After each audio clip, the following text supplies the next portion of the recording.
오늘은 시편 138편으로 다윗의 감사 이런 제목을 붙였습니다. 여러분 성경을 보면은 다윗의 시라고 소제목이 붙어 있지요. 다윗이 기록한 시인데 첫 마디에서 내가 전심으로 주께 감사하며 이렇게 말씀이 시작됐지요. 그래서 다윗의 감사 이런 제목을 붙였습니다. 여러분이 아시는 분 중에 영국에서 태어난 인물 중에 아프리카에 가가지고 일생을 바쳤던 위대한 인물이 있지요. 1813년에 태어나서 60세 일기로 세상을 떠났던 1873년에 세상을 떠난 리빙스턴 목사님이지요. 아프리카에서 일생을 헌신하며 사역했고 봉사했던 그 삶이 위대해서 영국에 낳은 위대한 목사님이지만 세계적인 인물이 되었지요. 그는 목사이며 의사이고 자선사업가이며 지질학자이고 탐험가이며 박애자로서 이름이 나 있는 분이지요. 본래는 중국으로 선교하러 가려고 준비를 했고 지망을 했지만 중국의 그 당시 아편 전쟁으로 길이 막히게 되니까 아프리카로 방향을 틀어가지고 아프리카에서 선교 활동을 했던 그런 분입니다. 여러 번 위기도 많이 당했지요. 심지어 어느 때는 사자들에게 거기 본토인들에게 습격당하는 건 말할 것도 없고 사자들에게까지 습격을 당해서 실제로 많이 부상을 입고 그 후로는 왼쪽 손에 불구자로 살았다고 하는 것도 우리가 기억하지요. 그분이 풍토병으로 세상을 떠나게 되는데 제자들이 협력자들이 날이 새도 나오지 않아서 가서 보니까 침대에 무릎을 꿇고 머리를 숙이고 기도하는 자세로 세상을 떠났지요. 그때에 많은 충격을 받고 이 어른을 어떻게 할까 생각하고 미라로 만들기 위해서 내장을 꺼내가지고 정중하게 묘를 하나 세우고 본국에 연락을 해가지고 리빙스턴 시신은 영국으로 운구에 갔지요. 운구에 가서 영국에서 국가장으로 장례를 치룰 때에 그분의 업적과 그 공로를 높이 찬양하고 국가적으로 기념하는 날이 되었지요. 그런 그 장례 행렬을 보고 있는 노이 중에 한 사람이 뜨거운 눈물을 흘리고 있었습니다. 그래서 당신은 어떻게 이렇게 눈물을 많이 흘리고 있는가 물어보니까 그분 노인이 대답하기를 나는 리빙스턴과 함께 스코틀랜드 블렌타이어에서 태어나서 함께 자랐던 친구이다. 그와 같이 교회를 다녔고 함께 성장했는데 같이 공부를 하고 같이 성장했는데 점점 성장하면서 나는 교회를 떠나 술을 마시고 세상의 향락에 빠져서 오락의 길로 나아갔는데 친구 리빙스턴은 끝까지 신앙을 지키며 공부해서 교회를 지키고 신앙을 지켜서 그가 선교사로 가서 봉사했고 오늘 이렇게 위대한 장례의 모습을 보니까 나는 참으로 저 친구 앞에 초라하고 보잘것없는 잘못된 삶을 살았던 후회스러운 모습이 너무 마음에 한이 되어서 눈물을 흘리며 대답을 했습니다. 세상에 태어난 모든 사람들은 다 그 삶의 흔적이 남기 마련이지요. 부끄럽게 살고 추악하게 살고 혐오스럽게 살고 수치스럽게 산 사람도 있는가 하면은 자랑스럽게 존경스럽게 시간이 가면 갈수록 후대인들에게 빛을 비추이는 리빙스턴 같은 위대한 사람들도 이 세상에는 얼마든지 있습니다. 왜 오늘 이 리빙스턴을 먼저 소개하는 거 아니? 오늘은 성경에서 많은 인물 중에 이스라엘 백성들이 존경하고 추앙하는 이 본문의 시를 기록한 저자 다윗 왕에 관해서 말씀을 드리려고 이렇게 한 사람 인물을 소개하면서 본문의 말씀으로 연결해 보도록 하겠습니다. 다윗은 여러분들이 잘 아시는 대로 베들레헴 이새라고 하는 아버지 휘하의 8 형제가 태어나는데 이새 아들들, 그런데 다윗은 막내로 태어나지요.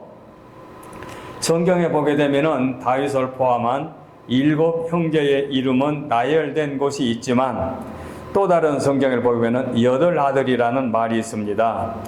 그러면 8 아들이라 해놓고 7 아들 이름만 기록되어 있으니 어찌 된 거냐? 성경이 잘못된 거냐? 그렇게 생각하지 않고 아마도입니다. 성경에 언급이 없으니까 아마도 8 아들을 낳았는데 한 아들은 어려서 세상을 떠나지 않았겠나.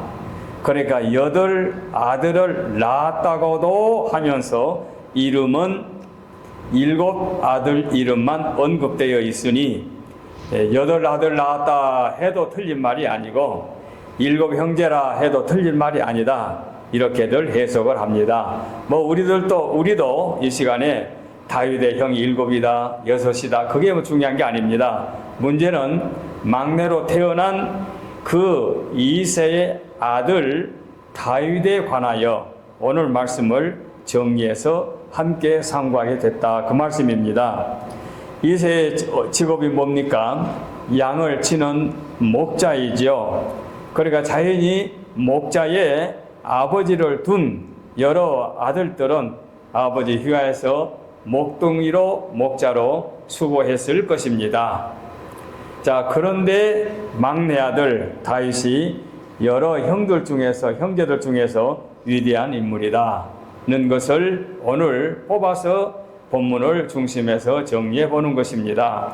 자, 그러면 첫째로 다윗은 어떤 사람이었느냐? 아까 제목에서 말씀드린 대로 전심으로 하나님께 감사를 했습니다. 자, 다시 한번 내가 전심으로 주께 감사하며 이렇게 시작되지요. 내가 전심으로 주께 감사하며, 전심이라 하는 것은 온 마음 다하여 그런 뜻이겠지요. 그러니까 반심이 아니고 형식적이 아니고 그냥 남이 듣는 외적인 것으로만 아니라 마음 뜻 정성 다하여 전심으로 온 마음 다하여 하나님께 감사하며 그런 뜻인 줄 압니다. 그 다음에 2절도 나오죠. 내가 주의 성전을 향하여 예배하며 주의 인자심과 성실함으로 말미암아 주의 이름에 감사하오리니. 2절에도 나오지 않습니까? 주의 이름에 감사하오리니. 그 다음에 3절에도 4절 말씀에도 뭐라 말씀했는가 하니 여호와여 세상의 모든 왕들이 주께 감사할 것은 하고 기록되어 있습니다. 이 138편이 8절로 기록된 시편 한 편 속에 1절, 2절, 4절에 주께 감사한다는 말씀으로 이어지고 있습니다. 그래서 아마도 다윗은 하나님께 감사할 줄 아는 소년이었다고 정리할 수 있습니다. 시편 150편 중에서 70여 편을 기록했다는 분도 있고 또는 87편을 다윗이 기록했다고 하는 분도 있습니다.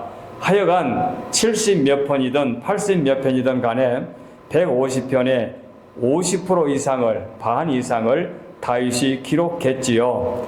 그 기록된 말씀 중에 내용을 보게 되면 여호와께 감사가 주류를 이루고 있습니다. 그래서 136편, 우리 오늘 본문은 138편인데 136편 24절을 보면은 우리 대적에게서 건지신 이에게 감사하라. 우리의 대적에게서 건져주신 이에게 감사하라. 그 인자심이 영원함이로다. 나왔습니다. 또 지나가서 100편 4절 말씀을 보게 되면 감사함으로 그 문에 들어가며 찬송함으로 그 궁정에 들어가서 그에게 감사하며 그 이름을 송축할지어다. 다윗의 마음을 그대로 표현하고 있어요. 감사와 찬양. 그래서 감사함으로 그 문에 들어가며 찬송함으로 그 궁정에 들어가서 그에게 감사하며 그의 이름을 송축할지어다. 다윗의 마음이 그래요. 그래서 바울 사도가 천년 후에 다윗의 활동했던 구약 주전에서부터 천년 후에 바울 사도가 그리스도인이 되고 크리스찬이 되고 사도가 되고 성경의 저자가 되어 가지고 사도행전에 있는 기록된 말씀을 보게 되면 바울이 뭐라 하는 거니? 하나님께서 여호와께서 다윗을 만남에 내 마음에 합한 자라. 내 마음에 합한 자 누가? 하나님께서. 내가 좋아하는 자, 내 마음에 쏙 든 자라고 하나님이 인정해 주셨습니다. 이 말씀은 제가 어느 시간 새벽기도에 말씀드린 것 같습니다만 하나님께서 이런 표현은 딱 두 분에게만 말씀했어요. 예수님이 요단강에서 세례를 받고 올라오실 때 이는 내 사랑하는 아들이요 내가 기뻐하는 자다. 누구를 향해서? 예수님을 향해서. 당신의 아들. 원래는 전물주 하나님이신 예수님이 육신의 몸을 입고 이 땅에 오셔서 세례를 받으실 때 내가 기뻐하는 자요 내가 사랑하는 자다.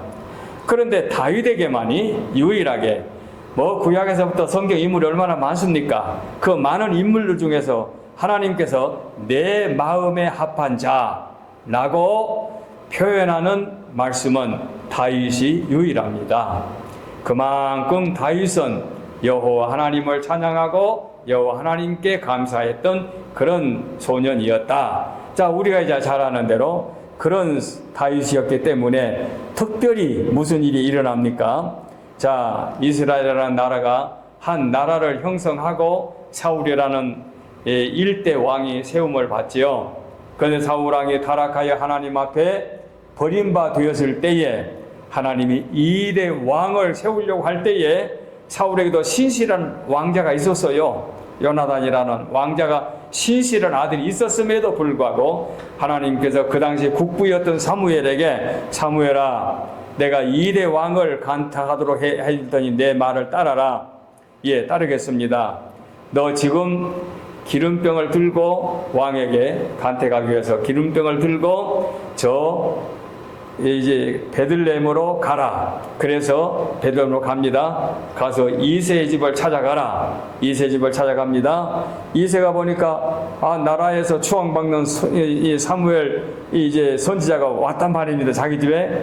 그래서 선지자님 어쩐 일이십니까? 어떻게 우리 집까지 오셨습니까? 하니까 내가 너에게 기나게 할 일이 있어서 왔다. 그래 이제 들어왔습니다. 아들들이 어디 있느냐? 밖에 있지요. 아들들을 불러와라. 맏아들을 불렀습니다. 그래서 하나님 앞에 이제 사무엘이 기도하자. 하나님이여 이 아들이 왕으로 2대 왕으로 택함을 받을 자입니까? 하니까 하나님께서 아니다. 둘째, 셋째, 넷째, 다섯째, 여섯째 아니다고 외모는 보니까 훤칠하고 잘생긴 이세 아들들이 아마 잘생겼나 봐요. 그런데 6 아들이 지나갔는데도 하나님의 응답이 없어요. 분명히 하나님의 지시를 따라서 베들레헴 그 이세 집까지 왔는데 그러니까 이제 아들이 다 온 것 같은데 이세에게 사무엘이 묻지요. 네 아들들 다 왔느냐? 그러니까 다 온 거나 마찬가지입니다. 그게 무슨 소리냐? 사실 하나 있긴 있는데 지금 제 양들을 들여서 돌보고 있습니다. 그래 아들이 또 있어? 그럼 빨리 데려와라.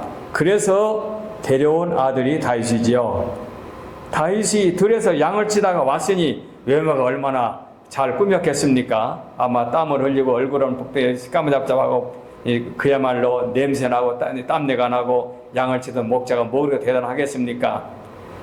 그야말로 천한 한 소년이겠지요. 그런데 그 아이가 들어오니까 하나님께서 바로 내가 이스라엘의 2번째 왕으로 택할 자가 그 아이다.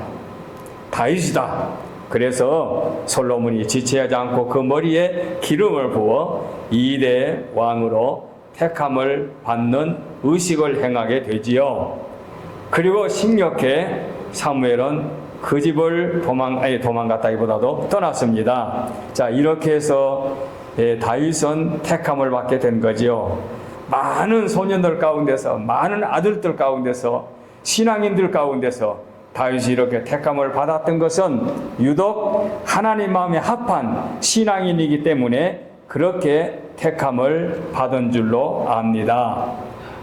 자, 이렇게 해서 택함을 받았는데 그 후에 이새의 두 아들이 군대 가게 됐지요. 군대를 가서 그 군대 가가지고 블레셋 사람들과 이제 전쟁을 하고 있지요. 그래서 이스라엘도 심각하니까 군인들을 총동원해가지고 사울 왕이 총사령관이 되어가지고 그 군대를 이끌고 전쟁에 나가서 싸우고 있습니다. 그래서 이쪽 진영은 이스라엘 군인들이 진을 치고 있고 반대편에는 블레셋 사람들이 진을 치고 있었지요. 바로 이 전쟁이 골리앗과 다윗의 전쟁으로 이어지게 된 것이지요. 그래서 오늘 주보 한 면에 블레셋의 골리앗이 어떤 사람인지를 설명해 놓았습니다. 골리앗은 거인이지요. 그야말로 그 사람들은 이스라엘 군대에 비하면은 외모부터 상대가 안 됩니다. 거인 산 밑에가 넘다고 했으니까 얼마나 위대합니까? 그래서 사무엘상 17장을 보게 되면은 이스라엘 백성들은 진을 치고 있지만은 벌벌 떨고 있습니다. 그러니까 블레셋 군인들이 저것들을 어떻게 싸울까? 다 죽여버려? 그렇게까지 할 것이 뭐가 있느냐? 그냥 우리가 항복만 받아내자. 그래서 항복만 받아내는 방법이 뭐냐? 나 한 사람이 내려가서 골짜기에서 그들을 향해서 제안을 하겠다. 우리 서로 인명 피해 보지 말고 1대1로 싸워서 이긴 쪽에게 진 쪽이 굴복하는, 말하자면 항복하는 그런 방법을 취하자. 그러니까 상당히 실사적으로 나왔지요. 바로 이 시각에 소년 다윗은 아버지 이새의 심부름으로 전쟁에 나아가게 됐지요. 아마 마른 떡이나 여러 가지 건포도나 여러 가지 먹을 것을 가지고 그 7 아들 중에 7 아들 중에 2 아들이 군대가 있기 때문에 현역 2 아들과 군인들이 궁금해서 이새가 다윗을 심부름으로 보낸 것입니다. 심부름차 와니까 그 이스라엘 군인들은 벌벌 떨고 있지요. 그리고 형들도 동생을 보면서 책망을 합니다. 야 이놈아, 얘가 어디라고 네가 와? 너는 군대에 올 자격도 나이도 아직 안 되는데 하고 책망을 했지요.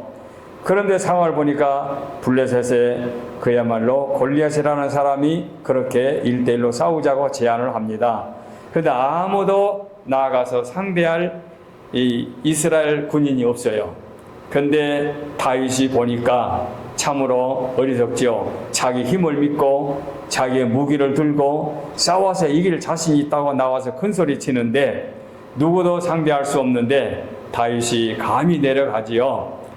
자세한 내용은 생략합니다.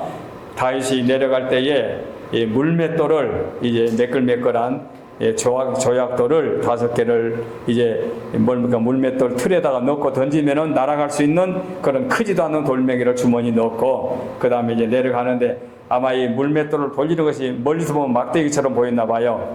그러니까 골리앗이 야 임마 내가 무슨 개인 줄 아느냐? 막대기를 들고 나오게 이렇게 비웃었지요. 그러나 오늘 주보에 나와 있는 대로 다윗은 뭐라고 고백합니까? 너는 칼과 창과 단창으로 내게 오거니와 나는 만군의 여호와의 이름으로 곧 내가 모욕하는 이스라엘 군대 하나님의 이름으로 내게 가노라 하고 나아가지요. 그래서 적당한 거리에 가가지고 물맷돌 던지는 틀에다 넣고 빙빙 돌려서 그 골리앗의 그야말로 급소, 온몸이 무장을 됐으니까 이 이마에 맞춰가지고 그를 쓰러뜨리고 쫓아가서 골리앗의 그 장검, 긴 칼을 가지고 골리앗의 목을 잘라왔다. 이렇게 해서 골리앗과 싸워 이긴 다윗. 그래서 그 전쟁은 신불신간에 믿는 사람이나 믿지 않는 사람에게 유명한 하나의 전쟁 일화가 되어 있지요. 이것은 이야기가 아니라 구약의 이스라엘 백성들의 역사 중에 사실로 기록되어 있는 말씀이지요. 얼마나 위대한 전쟁의 승리입니까? 통쾌하지요. 하나님의 능력을 그만큼 발휘했던 신앙인 여호와께 아낌없이 감사하며 믿음으로 살았던 다윗의 결정체라고 할 수가 있겠습니다. 전쟁에 승리했습니다. 이제 적군들은 다 물러갔습니다. 승리하고 돌아오는데 이스라엘의 여인들이 그 전쟁에 승리하고 돌아온 전승 군인들에게 찬양을 하지요. 뭐라 찬양합니까? 사울이 죽인 자는 천천히요. 그것도 천천히면 적지 않은 수인데 놀라운 것은 다윗이 죽인 자는 만만이라.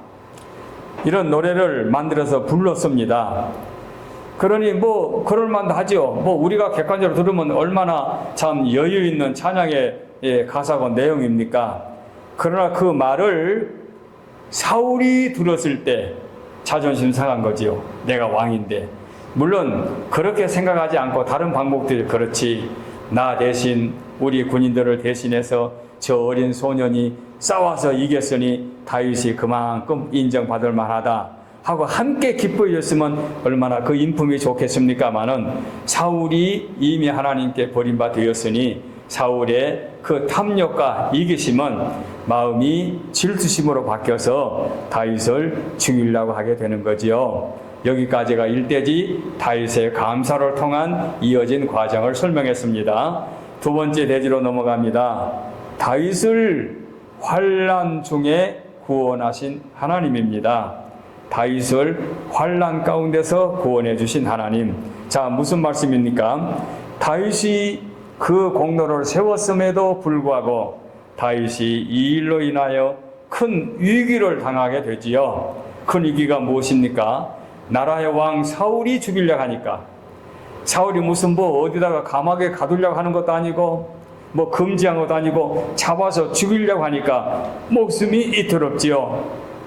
그래서 오늘 본문 3절에 보니까 내가 간구하는 날에 주께서 응답하시고, 내가 간절히 하나님께 구할 때에 하나님께서 응답하시고 내 영혼에 힘을 주어 나를 강하게 하셨나이다. 다윗이 하나님께 그 어려울 때 구하니 하나님이 응답해 주셨습니다. 7절 말씀에도 내가 환난 중에 다닐지라도 주께서 나를 살아나게 하시고 주의 손을 펴사 내 원수들의 분노를 막으시며 주의 오른손이 나를 구원하였나이다. 이 다윗이 위기를 만나서 그야말로 생명의 위협을 느끼고 도망자가 될 때에 때로는 이방 나라에 가가지고 위기를 당할 때 미친 척하고 침을 질질 흘리면서 정신병자 노릇을 해가지고 겨우 빠져나온 경우도 있고, 어디로는 사원으로 들어갔는데 사원에 갔는데 제사장이 그 도망쳐 나온 다윗을 향해서 자기가 먹어야 할 진설병 그 성전에 바쳤다가 가지고 온 그 떡밖에 없는데 그거라도 달라고 해서 그것을 먹이면서 그런 위기를 면하게 됩니다. 그래서 다윗이 그 환난 가운데서 얼마나 위기를 많이 느꼈으면은 사무엘상 20장 2절 말씀 보게 되면 다윗은 내 삶과 죽음, 나의 사는 것과 죽는 것의 사이는 한 걸음 차이다. 한 걸음 이리 오면은 살아있고 한 걸음 이쪽으로 오면 죽게 된다는 것이죠. 얼마나 처참합니까? 이렇게 위기를 갖고 있으면서 도망자가 됐는데 한 번은 엔게디 돌산으로 도망가서 동굴에 숨어 있었습니다. 그랬더니 사울이 자기의 병사, 그러니까 3,000명의 병사를 거느리고 다윗을 잡아 죽이려고 그 지역에 왔습니다. 그래서 사사히 두져봤습니다만 어디 있는지 알 수 없지요. 그러다가 아마 급해서 용변을 보러 가는지 너무 피곤해서 한숨 자려고 그랬는지 그 가까운 데는 어느 움포가 패에 있는 동굴이 있어서 잠깐 들어갔습니다. 들어갔는데 용변을 보았는지 잠을 잤는지 간에 그 굴 깊숙이에는 다윗의 일행이 숨어 있었습니다. 그러니까 굴 속에 들어간 거예요, 사울이. 그러니 얼마나 위험합니까? 서로 위험하죠. 그런데 다윗의 신하들이 볼 때 다윗에게 말합니다. 하나님이 저 악한 왕을 이럴 기회에 죽이라고 우리에게 보낸 것 같습니다. 우리 죽여버립시다 라고 할 때에 다윗이 어찌합니까? 아니다. 하나님이 기름 부어 왕으로 세워 놓으셨으니 내가 그 생명을 해칠 수는 없다. 하나님이 알아서 할 터인즉 우리는 그럴 수 없다 하고 나서 사울의 옷자락을 잘랐지요. 옷자락을 잘라서 그걸 갖고 있었지요. 그리고 사울이 나갔습니다. 나가서 거리가 얼마큼 떨어진 다음에 이제는 잡을 수 없는 거리가 되어질 때에 나와서 이제 다윗이 사무엘에게 말하지요. 왕이여, 아버지여, 저는 당신 앞에 개 같은 아무런 하찮없는 존재입니다. 이런 나를 죽이려고 하니 어찌된 일입니까? 내가 왕 앞에 무슨 잘못을 했습니까? 그래, 네가 누구냐? 나는 당신이 잡아 죽이려고 하는 다윗입니다. 그러면서 오늘 당신의 옷자락을 보십시오. 옷자락의 일부분을 지금 내가 들고 있습니다.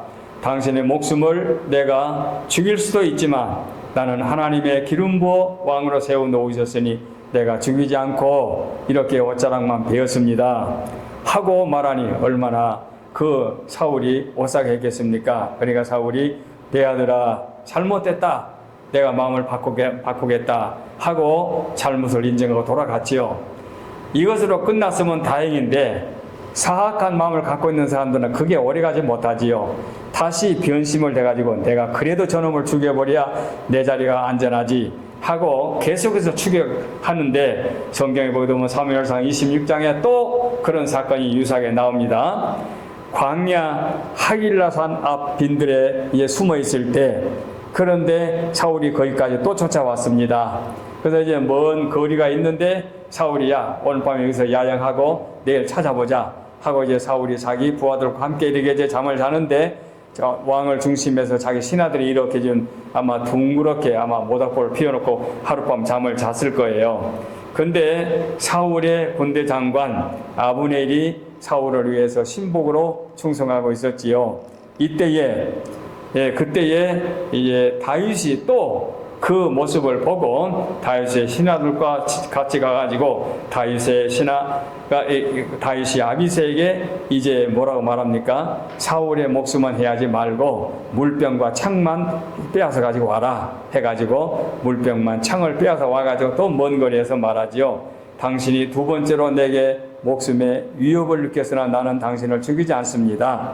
당신의 신하를 시켜서 옆에 물병과 창이 있는가 확인해 보시오 해서 없다 말이다. 여기에 있다. 네가 왕을 그렇게 충성하게 잘 섬기지 못했으니 네가 죽어야 마땅하다 하면서 또 왕에게 기회를 말합니다. 이렇게 해서 엔게디 동굴에서 또는 하길라 그 광야에서 사울은 오히려 위기를 당하게 되지요. 그러나 다윗은 사울의 목숨을 해치지 않았습니다. 그래서 다윗의 그 위기 속에서 하나님이 함께 해주신 것을 우리는 깨닫게 됩니다. 뭐라 합니까? 하나님께서는 다윗을 보호해 주실 때 그 나단 선지자를 통해 이렇게 말합니다. 다윗에게 약속하실 때 네가 어디를 가든지 내가 너와 함께 있어 내 모든 대적을 네 앞에서 멸하였은즉 세상에서 존귀한 자의 이름같이 내 이름을 존귀하게 만들어 줄 것이다.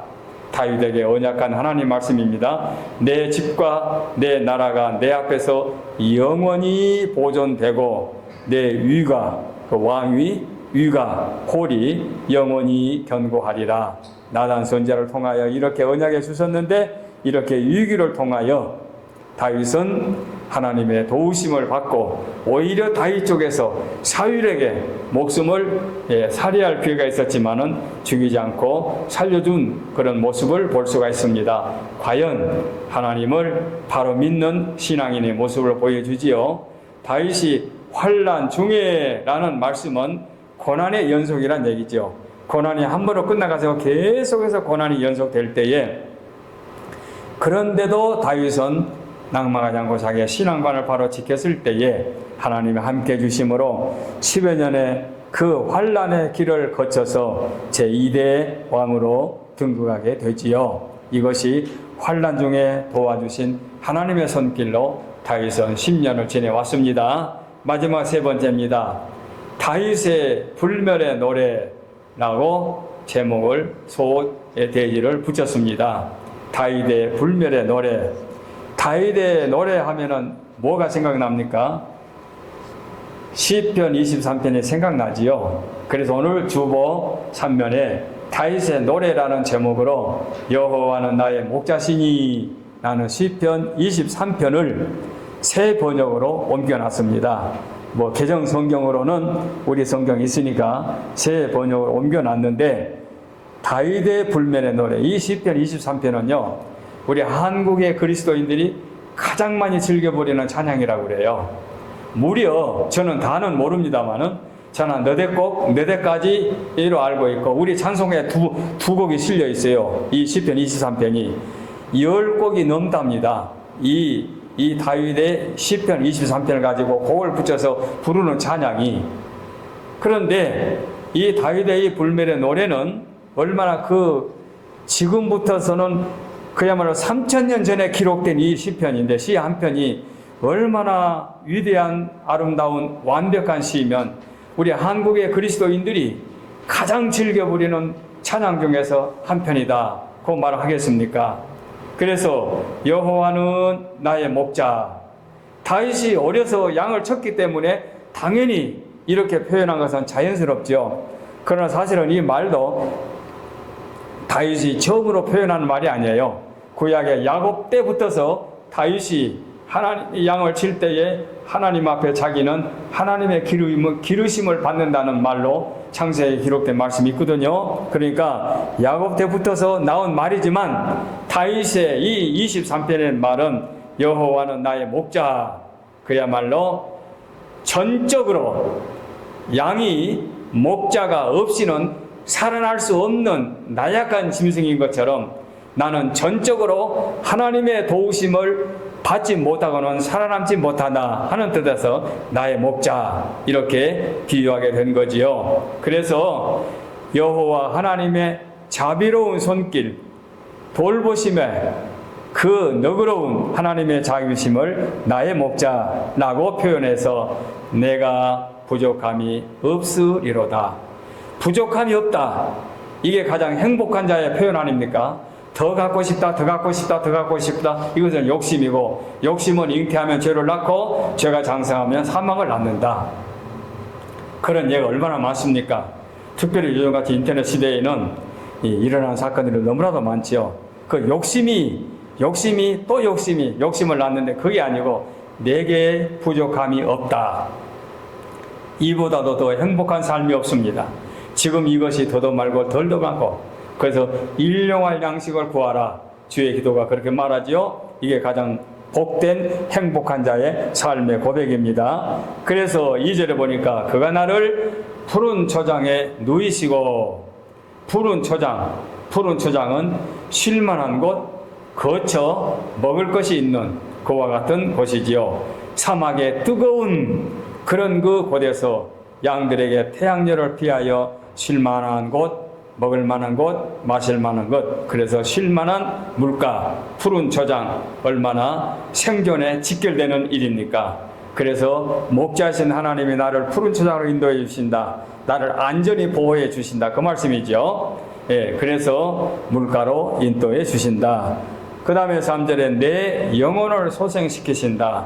내 영혼, 목자 되신 여호와의 인도하여서 다윗의 영혼이 회복되기 때문에 늘 내가 말씀드리죠. 내 영혼아 여호와를 찬양하라. 여호와를 찬양하라. 그 내 영혼이 소생. 그래서 우리들도 겉사람보다도 속사람이 건전하는 사람들을 믿을 만한 사람 아닙니까?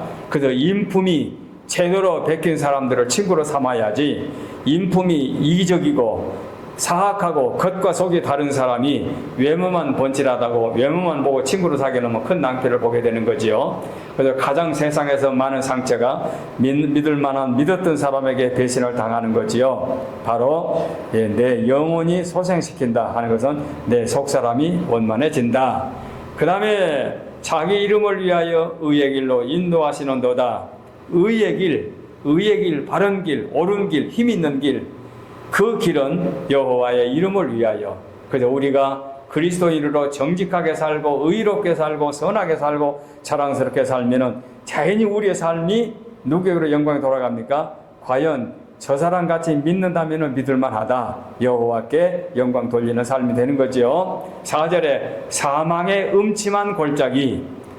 아까 다윗도 그랬지요. 그렇게 어렸을 때 하나님께 인정받고 총명받고 사랑받았던 그 다윗이 왕으로 간택을 받았음에도 불구하고 10년 동안 그 죽을 고비를 당했다고 하는 것은 사망의 음침한 골짜기가 아닐 수 없지요. 그래서 목자 없는 그 양떼들이 사나움 짐승의 먹이가 되는 것처럼 죽음의 위협을 당할 수밖에 없는 그런 상황 속에서도 해를 두려워하지 않을 것은 주께서 나와 함께 하심이라. 여기 해는 피해, 박해, 고통을 말하는 거지요. 뜨거운 태양빛을 해로 말하는 거잖아. 해를 두려워하지 않을 것은 주님이 나와 함께 하심이라. 죽음의 자리에까지 간다 할지라도 주님이 거기서 우리와 함께 하신다. 주의 지팡이와 막대기가 나를 안위하시나이다. 주의 지팡이, 목자에게 유일한 무기가 무엇입니까? 목자에게는 유일한 무기가 지팡이밖에 없지 않습니까? 지팡이. 그래서 주의 지팡이, 유일한 무기로 나를 돌봐주신다. 그 말이죠. 그 다음에 주께서 목자와 양의 그 관계에서 주께서 나의 주인, 내 원수의 목전에서 내게 상을 베푸신다. 원수 앞에서 나를 너그럽게 풍족하게 맛있게 먹을 것을 제공해 주신다. 내 생명을 노리는 자들 앞에서 안전하게 우리에게 보호해 주신다. 그 말씀이죠. 풍성한 대접을 베푸신다. 상을 베푸신다. 너그럽게 채워주신다. 기름으로 내 머리에 바르셨으니 하나님께서 다윗을 높이셔서 그 목동이었고 천한 어린아이였고 한 가정의 막내동으로 그야말로 천대받았던 그 막둥이가 나라의 왕이 된다고 하는 것은 하나님께서 기름으로 머리에 발라 간택해 주신 거지요. 그래서 내 잔이 넘치나이다. 참으로 넘치는 축복을 표현한 말인 줄 압니다.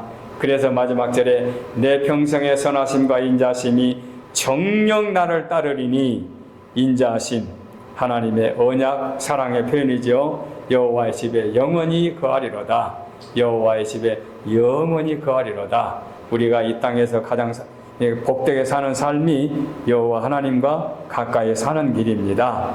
요즘에 인터넷에 찍어보면 다윗의 감사, 다윗의 노래를 찍어보면은 재밌는 이제 그 가사들이 많이 나와요. 제가 하나를 아침에 적어왔어요. 주는 나의 주 아버지, 내 영혼을 풀밭에 누이시고 새와 나무의 노래로 내 마음을 위로해 주시네. 역시 시편 23편을 이렇게 묘사했어요. 한국의 임선호라고 하는 사람이 작곡 작사한 찬양인데, 그런데 그 후렴을 보면 재밌어요. 양들이 주님을 찾듯이 오직 한 분 목자이신 내 주님을 내가 찾고 따르리니 주 곁에 나를 메워 주소서. 나를 메워 주소서. 그 다음에 2절이 이제 또 재밌어요. 2절은 23편에서 어디로 건너면 시편 91편으로 넘어가가지고 시편 23편을 91편을 여기다 2절로 붙여놨어요. 주는 내 피난처요 내 요새 되시니 내 피할 곳은 주뿐이네. 내 돌아갈 내 본향 주의 집에서 나 주님 맞아 주시리. 이렇게 91편을 2절로 붙여놓고 후렴은 다시 양들이 주님을 찾듯이 오직 한 분 목자인 내 주님을 내가 찾고 따르리니 주 곁에 나를 메워 주소서 하고 부르는 찬양이 아마 몇 년 전에 나와 있는데, 저는 나이도 많고 그렇게 노래를 잘 못하기 때문에 따라 부를 수는 없었지만 이런 찬양이 있다고 하는 것을 소개하면서 여러분, 참으로 주님이 여러분의 선한 목자, 그리고 의로운 목자, 양을 위해서 목숨까지 바치는 목자 되신 주님이 여러분을 배후에서 지켜주실 줄로 믿고 여러분의 앞길은 형통하게 인도해 주실 줄로 믿고 금년 한 해를 마감하면서가 아니고 여러분의 생이 다할 때까지 선한 목자 되신 주님의 인도를 받기를 바라서 이 말씀으로 축복의 말씀을 드립니다. 기도하겠습니다.